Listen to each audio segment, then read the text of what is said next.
राधे कृष्ण दोस्तों, मंगलमय चैनल में आपका स्वागत है। मार्गशीर्ष मास की कृष्ण एकादशी को उत्पन्न एकादशी के नाम से जानते हैं। आइए इसकी व्रत कथा सुनते हैं। सूत जी कहने लगे, हे ऋषियों, इस व्रत का वृत्तांत और उत्पत्ति प्राचीन काल में भगवान कृष्ण ने अपने परम भक्त युधिष्ठिर को सुनाई थी।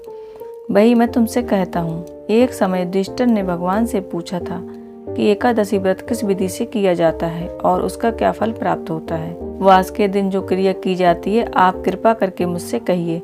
यह वचन सुनकर श्री कृष्ण कहने लगे, हे युधिष्ठिर, मैं तुमसे एकादशी के व्रत का महात्म्य कहता हूँ, सुनो। सर्वप्रथम हेमंत ऋतु में मार्गशीर्ष कृष्ण एकादशी से व्रत को प्रारंभ किया जाता है। दशमी को सायंकाल भोजन के बाद अच्छी प्रकार से दातून करें ताकि अन्न का अंश मुंह में न रह जाए। रात्रि को भोजन कदापि न करें, न अधिक बोलें। एकादशी के दिन प्रातः 4 बजे उठकर सबसे पहले व्रत का संकल्प करें। व्रत करने वाला चोर, पाखंडी, पर स्त्रीगामी, निंदक, मिथ्याभाषी तथा किसी भी प्रकार के पापी से बात न करे। स्नान के पश्चात धूप, दीप, नैवेद्य आदि 16 चीजों से भगवान का पूजन करें और रात्रि को दीपदान कर जागरण करना चाहिए। कुछ पहले जाने अनजाने में पाप हो गए हों, उनकी क्षमा मांगनी चाहिए। धर्मात्मा पुरुषों को कृष्ण और शुक्ल पक्ष दोनों की एकादशियों को समान समझना चाहिए। जो मनुष्य ऊपर लिखी विधि के अनुसार एकादशी का व्रत करता है, उन्हें शंखो द्वार तीर्थ में स्नान करके भगवान के दर्शन करने से जो फल प्राप्त होता है, वह एकादशी के व्रत के 16वें भाग से के भी समान नहीं है। व्यतिपात के दिन दान देने का लाख गुना फल होता है, संक्रांति से 4 लाख गुना, तथा चंद्र सूर्य ग्रहण में स्नान दान से जो पुण्य प्राप्त होता है, वही पुण्य एकादशी के दिन व्रत करने से मिलता है। अश्वमेध यज्ञ करने से 100 गुना तथा 1 लाख तपस्वियों को 60 वर्ष तक भोजन कराने से 10 गुना, 10 ब्राह्मणों अथवा 100 ब्रह्मचारियों को भोजन कराने से 1000 गुना पुण्य भूमि दान करने से होता है। उससे 1000 गुना पुण्य कन्यादान से प्राप्त होता है। इससे भी 10 गुना पुण्य विद्यादान करने से होता है। विद्यादान से 10 गुना पुण्य भूखे को भोजन कराने से होता है। अन्न के समान इस संसार में कोई ऐसा कार्य नहीं जिससे देवता और पितर दोनों तृप्त होते हों, परंतु एकादशी के व्रत का पुण्य सबसे अधिक होता है। 1000 यज्ञों से भी अधिक इसका फल होता है। इस व्रत का प्रभाव देवताओं को भी दुर्लभ है। रात्रि को भोजन करने वाले को उपवास का आधा फल मिलता है और दिन में 1 बार भोजन करने वाले को भी आधा ही फल प्राप्त होता है, जबकि निर्जल व्रत रखने वाले का महात्म्य तो देवता भी वर्णन नहीं कर सकते। युधिष्ठिर कहने लगे कि हे भगवान, आपने हजारों यज्ञ और लाख गौदानों को भी एकादशी के व्रत के बराबर नहीं बताया, सो यह तिथि सब तिथियों से उत्तम कैसे हुई, बताइए। भगवान कहने लगे, हे युधिष्ठिर, सतयुग में मुर नाम का दैत्य उत्पन्न हुआ। वह बड़ा बलवान और भयानक था। वह प्रचंड दैत्य ने इंद्र, आदित्य, वसु, वायु, अग्नि आदि सभी देवताओं को पराजित करके भगा दिया। तब इंद्र सहित सभी देवताओं ने भयभीत होकर भगवान शिव से सारा वृतांत कहा और बोले, हे कैलाशपति, मुर दैत्य से भयभीत होकर सब देवता मृत्यु लोक में फिर रहे हैं। तब भगवान शिव ने कहा, हे देवताओं, तीनों लोकों के स्वामी, भक्तों के दुखों का नाश करने वाले भगवान विष्णु की शरण में जाओ, वे ही तुम्हारे दुखों को दूर कर सकते हैं। शिव जी के ऐसे वचन सुनकर देवता क्षीर सागर में पहुंचे।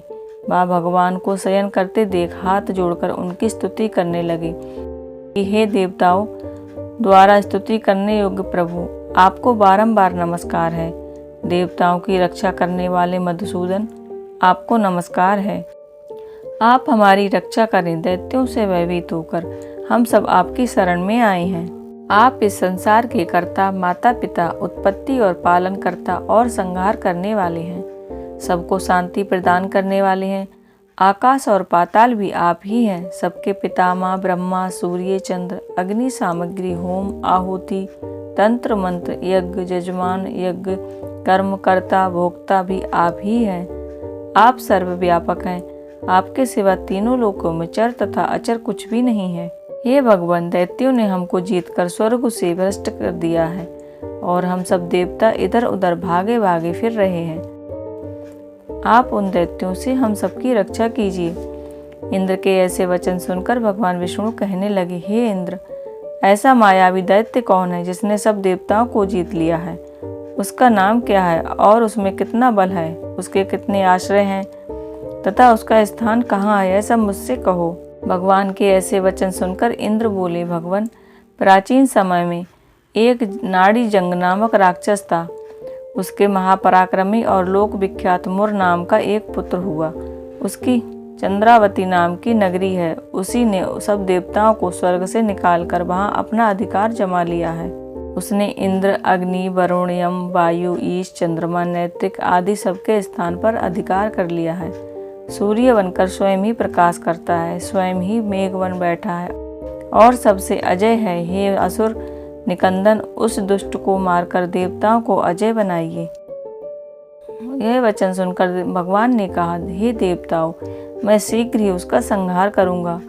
तुम चंद्रावती नगरी जाओ। इस प्रकार कहकर भगवान सहित सभी देवताओं ने चंद्रावती नगरी की ओर प्रस्थान किया। उस समय दैत्य मुर सेना सहित युद्ध भूमि में गरज रहा था। उसकी भयानक गर्जना सुनकर सभी देवता भय के मारे चारों दिशाओं में भागने लगे। जब स्वयं भगवान रणभूमि में आए तो दैत्य उन पर भी अस्त्र शस्त्र आयुध लेकर दौड़े। भगवान ने उन्हें सर्प के समान अपने बाणों से बीध डाला। बहुत से दैत्य मारे गए, केवल मुर बचा रह गया। वह अविचल भाव से भगवान के साथ युद्ध करता रहा। भगवान जो भी तीक्ष्ण बाण चलाते वह उसके लिए पुष्प सिद्ध हो। उसका शरीर छिन्न भिन्न हो गया, किंतु वह लगातार युद्ध करता रहा। दोनों के बीच मल्ल युद्ध भी हुआ। 10,000 वर्ष तक उनका युद्ध चलता रहा, किंतु मुर नहीं हारा।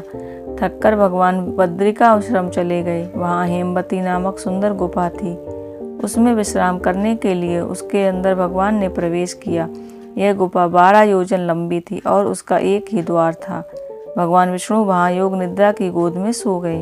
मुर भी पीछे पीछे आ गया और भगवान को सोया देखकर मारने को उद्यत हुआ। तभी भगवान के शरीर से उज्जवल कांतिमय रूप वाली देवी प्रकट हुई। देवी ने राक्षस मुर को ललकारा, युद्ध किया और उसे तत्काल मौत के घाट उतार दिया। श्री हरि जब योग निद्रा की गोद से उठे तब सब बातों को जानकर उस देवी से कहा, आपका जन्म एकादशी के दिन हुआ है, अतः आप उत्पन्ना एकादशी के नाम से पूजित होंगी। तो आपके भक्त वही होंगे जो मेरे भक्त हैं। इस प्रकार उत्पन्ना एकादशी की व्रत कथा यहीं पर समाप्त होती है। आशा करती हूँ आपको वीडियो पसंद आया होगा।